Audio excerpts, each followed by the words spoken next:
کتابوں میں ان کا ذکر، ان کی نشانیاں واضح، آنے والا اس شان سے آ رہا ہے کہ زمانہ منتظر بیٹھا ہے ان کا۔ بحیرہ راہب، جس کا نام تو کچھ اور تھا لیکن بحیرہ کے نام سے معروف تھا، کہتے ہیں کہ اس نے مذہب کی کتابوں میں پڑھا تھا کہ نبی آخر الزمان جلوہ گر ہوں گے اور مکے سے شام کی طرف جائیں گے، تو وہ راستے کے اندر ایک جگہ کلی ڈال کر کچھ خدام کے ساتھ وہاں رکا ہوا تھا۔ مقصد کیا تھا کہ کبھی تو گزریں گے اور میں ان کے دیدار کی دولت سے فیض یاب ہو جاؤں گا۔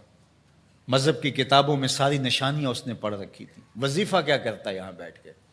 صبح ہوتے ہی مکان کی چھت پہ چڑھ جاتا ہے، اپنی اس کٹیا کے اوپر چڑھ کر کے حجاز کی طرف آنے والے قافلوں کی راہیں تکتا ہے۔ قافلے گزر جاتے ہیں، شام کو پھر نیچے آ جاتا ہے، اگلے دن سویرے پھر یہی عمل شروع ہو جاتا ہے۔ شب ہجر کی سختیاں کوئی اس سے جا کے پوچھے، تیری راہ تکتے تکتے جسے صبح ہو گئی، مدتیں بیت گئی، ماہ و سال گزر گئے۔ ایک دن وہ اپنے مکان کی چھت پہ چڑھا ہی تھا تو ایک قافلہ دکھائی دیا۔ اس نے کیا منظر دیکھا کہ دائیں بائیں کے درخت سجدہ کنا ہیں۔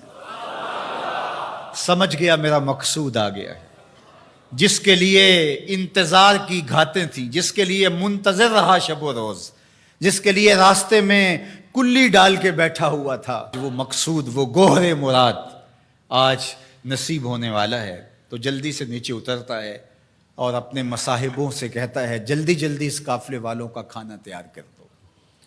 کہا کہ پہلے بھی قافلے گزرتے ہیں، یہاں رکتے بھی ہیں، آپ نے کسی کو پوچھا بھی نہیں۔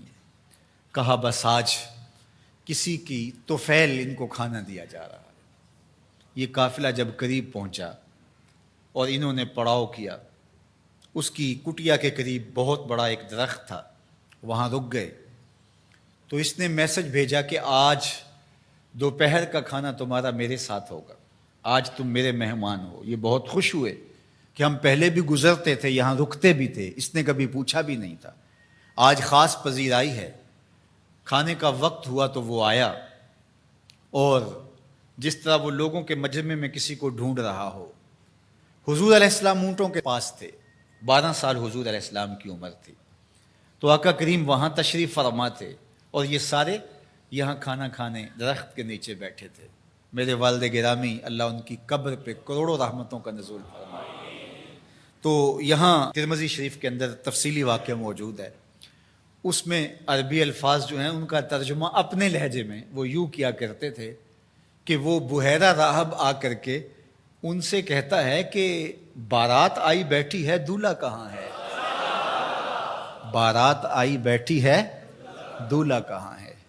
پھر حضور علیہ السلام جب تشریف فرما ہوئے تو اب وہ راہب آیا، فَأَخَذَ بِيَدِ رسول اللہ صلی اللہ علیہ وسلم۔ حضور کی عمر کتنی ہے؟ 12 سال، اور حضور کا اس نے ہاتھ پکڑ لیا۔ صحیح ترمذی روایت ہے۔ قال، اور اس نے کہا، ھذا سید العالمین، قافلے والوں سن لو، یہ تمام جہانوں کا سردار ہے۔ ھذا رسول رب العالمین، یہ تمام جہانوں کا رسول ہے۔ یبعثہ اللہ رحمت للعالمین، اور سن لو اللہ اس کو تمام جہانوں کے لیے رحمت بنا کے مبعوث فرمانے والا۔ اللہ اکبر۔ تو دھوم مچی ہوئی تھی حضور کے آنے سے قبل، پیغمبر راہیں بتا رہے تھے، نشانیاں بتا رہی تھیں۔ حضرت موسیٰ علیہ السلام پر جب الواح تورات کا نزول ہوا تو انہوں نے جب تورات پڑھی تو اللہ کی بارگاہ میں عرض گزار ہوئے، اللہم انی اجد فی الالواح امتا ہم المستجیبون المستجاب لہم فاجعلہم امتی، قال تلک امت احمد۔ کہا مالک، میں نے الواح تورات میں ایک امت کا تذکرہ پڑھا ہے جن کی دعائیں تو قبول فرمائے گا، جن کی دعائیں رد نہیں ہوں گی، وہ امت میری امت کر دے۔ کالا تل کا امت احمد صلی اللہ علیہ وسلم، فرمایا کہ یہ تو میرے پیارے احمد کی امت ہے۔ آپ کا ذکر تورات میں ہے، مثلہم فی التوراۃ و مثلہم فی الانجیل۔ اللہ قرآن مجید میں ارشاد فرماتا ہے کہ حضور کے ساتھیوں کا ذکر، ان کی مثالیں اللہ نے تورات میں بھی بیان کی ہیں اور انجیل میں بھی بیان کی ہیں۔ اللہ اکبر۔ اب تورات کی کہانی سنیے، 9 سوال تھے مسلسل، اللہ اس میں یہ شان ہے، اس امت کو یہ مرتبہ دیا گیا، یہ شان دی گئی، وہ امت میری امت کر دے۔ جواب کیا آتا رہا؟ تل کا امت احمد، یہ تو میرے نبی محمد صلی اللہ علیہ وسلم کی امت ہے۔ تو جب 9 مرتبہ یہ سوال کر چکے تو پھر حضرت موسیٰ نے کیا عرض کی؟ اللہم اجعلنی من امت احمد، اللہ وہ امت میری امت نہیں بناتا، مجھے اس کی امت سے کر دے۔ چوں بشانش نگاہ موسیٰ کرد، شدن از امتش تمنا کرد۔ جب حضرت موسیٰ نے ان کی شانیں دیکھی تو خود آرزو کی، مالک مجھے اس نبی کی امت سے کر دے۔ پیغمبروں نے آرزویں کی، 12 نبیوں کی آرزویں مختلف کتب میں موجود ہیں، جنہوں نے یہ تمنا، یہ آرزو کی۔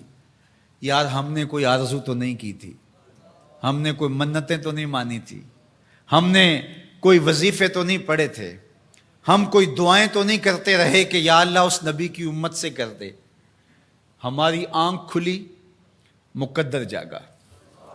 ہمارے والد صاحب مسجد سے مولانا کو بلا لائے، اس نے کان میں آ کے کہا مبارک ہو، تو حضور کا غلام بن کے آ رہا ہے، شاہوں سے ملا ہے نہ تونگر سے ملا ہے، اللہ کا عرفان اسی در سے ملا ہے۔